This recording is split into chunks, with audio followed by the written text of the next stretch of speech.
बिस्मिल्लाहिर्रहमानिर्रहीम नहमदुहु व नुसल्ली अला रसूलिहिल करीम। काबिल एहतराम भाइयों, दोस्तों, बुजुर्गों, मेरी बहनों, आप सबको अस्सलामु अलैकुम रहमतुल्लाहि व बरकातुहू। आप मौलवी इमरान साहब से दीनी और इस्लाही बयानात सुनते ही रहते हैं।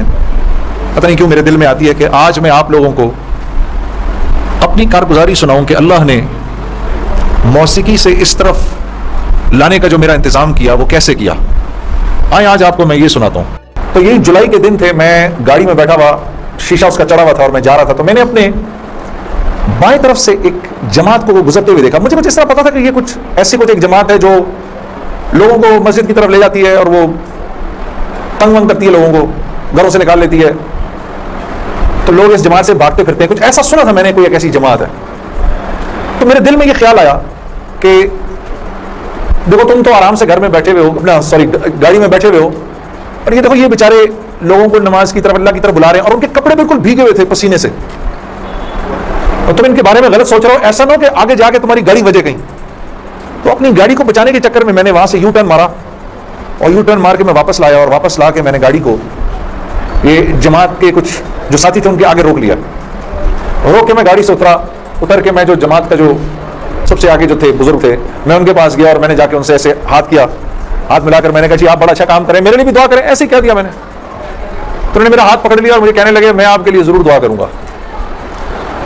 अब मुझे क्या पता कि गश्त पर निकला हुआ हो कोई, और वो गश्त पर निकला हुआ आदमी दुआ करे, ये कैसे हो सकता है? अल्लाह कबूल ना करे। हो सकता है उस अल्लाह के वली ने मेरे लिए दुआ कर दी हो। अब आप लोग अल्लाह का निज़ाम देखें मेरी बहनों और मेरे भाइयों, बहुत अजीब बात है।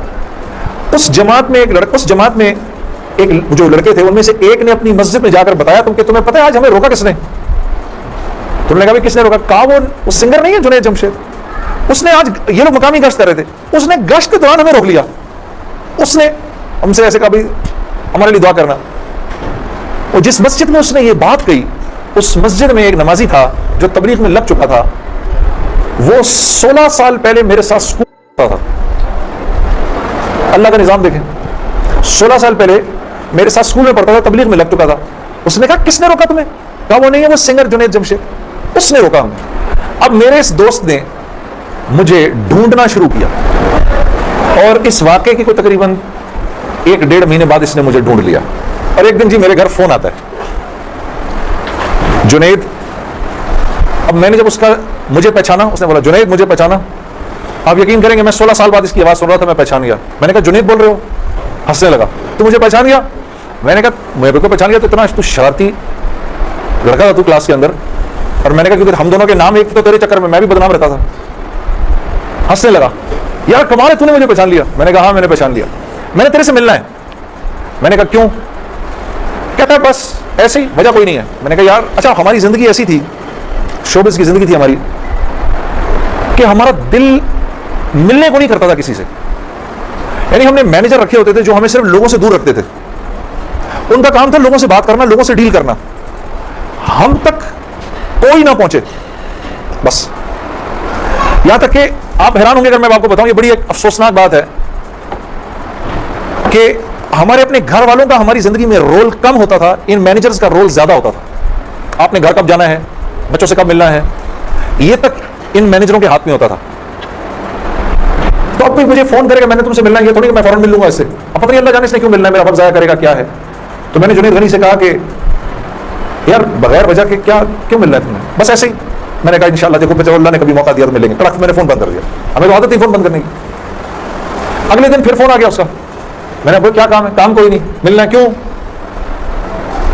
यार कोई वजह नहीं, मिल लेते हैं। मैंने कहा यार वक्त नहीं है, फोन पे बात कर लो। नहीं फोन पे काम कोई नहीं है। तड़क फोन पर एक दफा हुआ, 2 दफा, अब उसका मैं हेलो सुनता था, फोन बंद कर देता था। ये सिलसिला 1-2 महीने तक चलता रहा।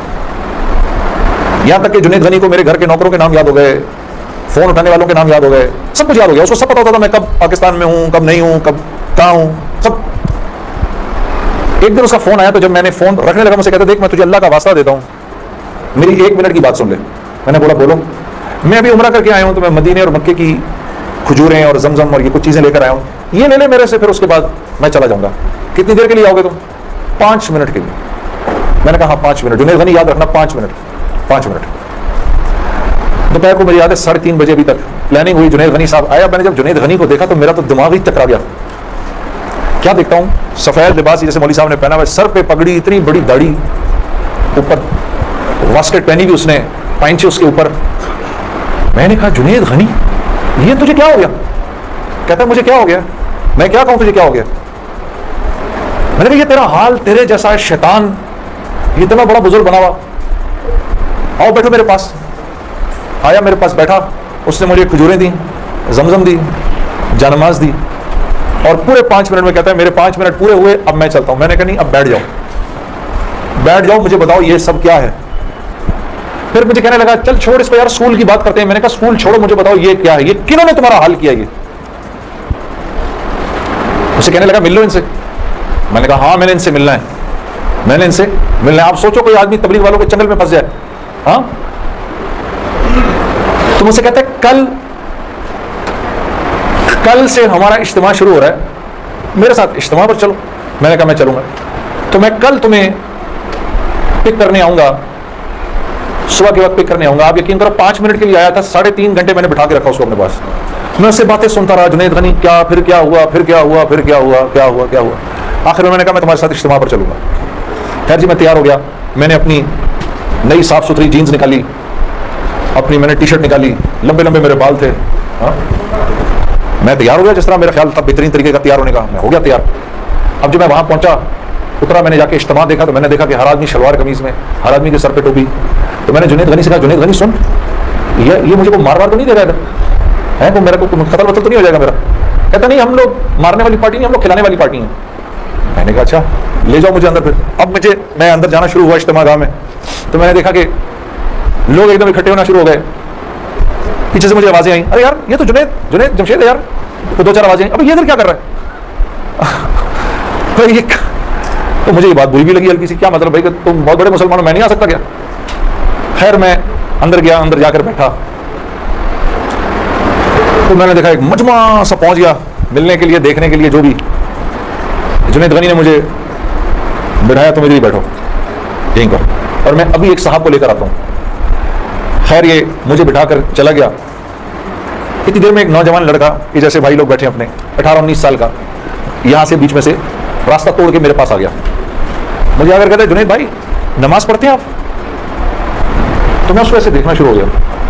अब मैंने कहा क्या जवाब दूं मैं इसको, हाँ बोलूं कि नहीं बोलूं, सच बोलूं कि झूठ बोलूं? मैं देखता रहा उसको, देखता रहा, लेकिन अंदर ही अंदर ना मुझे गुस्सा आना शुरू हो गया कि अब यहाँ ये होगा, अगला पूछेगा आप कुरान पढ़ते हैं कि नहीं पढ़ते हैं, फिर अगला पूछेगा आप रोजे रखते नहीं रखते हैं, आपने हज कर लिया। मतलब यहाँ पर अब मेरी क्या अब यहाँ पर कैरेक्टर असैसिनेशन होगी क्या? मैं अभी यहाँ पर कैरेक्टर असैसिनेशन करवाने आया हूँ, अपनी किरदार कशी करवाने आया हूँ मैं यहाँ पर। तो मैंने वो लड़का जो साथ बैठा था, मैंने कहा उसको बोलो जुनैद गनी को ये मुझे गलत जगह ले आया, वो मैं यहाँ से जा रहा हूँ अभी। वो भागा गया उसके पीछे, उसको लेकर आया। जुनैद गनी ने कहा क्या हो गया यार जुनैद, क्या हो गया? मैंने कहा यार कुछ नहीं। वो कहता है अभी एक लड़के ने आके पूछा था इनसे आप नमाज पढ़ते नहीं पढ़ते हैं? तो जुनैद गनी ने कहा तूने इस लड़के को आने क्यों दिया? इतना गुस्से हुआ वो उस पर। मैंने जुनैद गनी को ठंडा किया, मैं खुद भी थोड़ा ठंडा हुआ। मैंने कहा यार क्यों नाराज होता है? वो लड़का बात तो सही कर रहा था ना कि नमाज पढ़नी तो चाहिए मुझे। तो उसने जो जुमला बोला ना मुझे, वो मुझे आज तक याद है। जुनैद गनी ने जो जुमला बोला, उसने कहा जुनैद हम क्यों नहीं पूछते कि तुमने क्यों नहीं किया, हम तो तरगीब देते हैं, उसके बाद अल्लाह से दुआ करते हैं कि अल्लाह वो नेकी करने की तौफीक दे। हाँ वो आज भी मुझे वो बात याद है। अल्लाह पाक ये मुझे भी अता करे कि हम किसी से ये ना कहें भाई तुमने क्यों नहीं किया ये, बल्कि नेकी की तरगीब दें और फिर अल्लाह से रात को दुआ करें अल्लाह मेरे इस भाई को, मेरी इस बहन को तौफीक दे, वो इस नेकी को कर सके। फिर मैंने कहा जुनैद गनी को चल छोड़ यार, मैं इधर ही बैठा, मैं कहीं नहीं जा रहा। अब जुनैद गनी साहब ने एक साहब को बुलाया, उनका नाम था डॉक्टर बुलंद इकबाल। अभी जो मैं शान रमज़ान अभी शान रमज़ान कर रहा था ना, अभी कुछ पिछले रमज़ान में, तो डॉक्टर बुलंद इकबाल साहब बड़े से बाद मुझे मिलने आए। मैं मिला उनसे, बड़ी खुशी हुई। मैंने उनको याद कराया वो वाक़या जो मैं अब आपको सुनाने लगा हूँ। तो डॉक्टर बुलंद इकबाल साहब मेरे सामने आके बैठ गए। और डॉक्टर बुलंद, अब तबलीग वालों का बहन मैं ज़रा सा आपको बताऊँ कि तबलीग वाले ना अब वो सामने वाले को जानते नहीं है, लेकिन उसको अल्लाह की दावत तो देनी है। तो आप पहले उससे पूछते हैं भाई आप कैसे हैं, खैरियत से हैं, आपका इसमें गिरामी क्या है? अच्छा माशाल्लाह माशाल्लाह, बड़ी खुशी हुई आपसे मिलके, ये मेरा नाम है, बड़ा अच्छा किया आप आए। फिर बातों बातें पूछते हैं कि आप क्या करते हैं। तो मेरे से भी उन्होंने पूछ लिया, तो जुनैद साहब आप क्या करते हैं? तो मैं चुप कर गया। अच्छा कोई बात नहीं, आवाज़ आ रही है ना मेरी? ठीक है, अल्लाह आप लोगों को खुश रखे। जी जी। तो मेरे से पूछने लगे जुनैद साहब आप क्या करते हैं? अब मैं उसकी शक्ल देखना शुरू हो गया। मैंने कहा अभी तक तो जी जी जी अच्छा अच्छा अच्छा हो रही है इसकी बात? अच्छा अच्छा चलो आपस में बात नहीं मेरे से सुन लो, आपस में बात ना करें। तो मेरे से ना अब मैं उनकी शक्ल देखूं, मैंने कहा अब तक मारनी पड़ी तो अब पड़ेगी।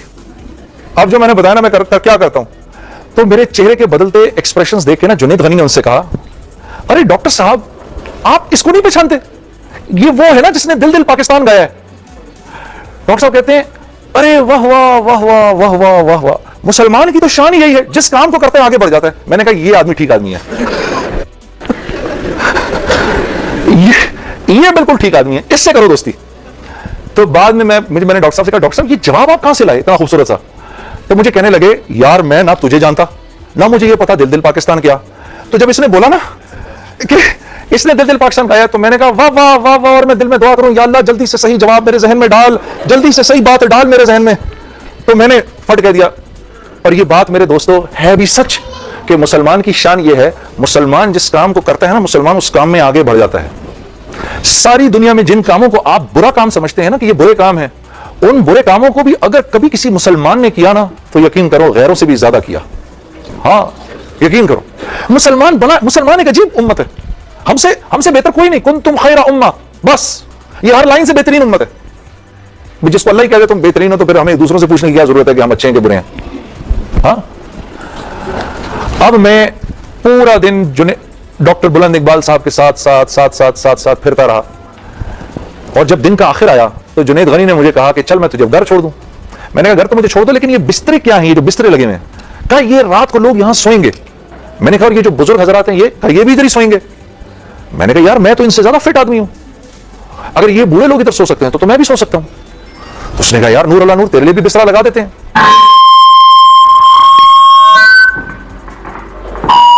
जी अब ठीक है, तो मुझे क्या लगा तेरे लिए भी बिस्तरा लगा देते हैं। मैं भी सो गया उधर ही उस रात को। वो शायद जिंदगी की पहली दफा जिंदगी में रात को तहज्जुद की नमाज पढ़ी, उठा दिया उसने बीच में।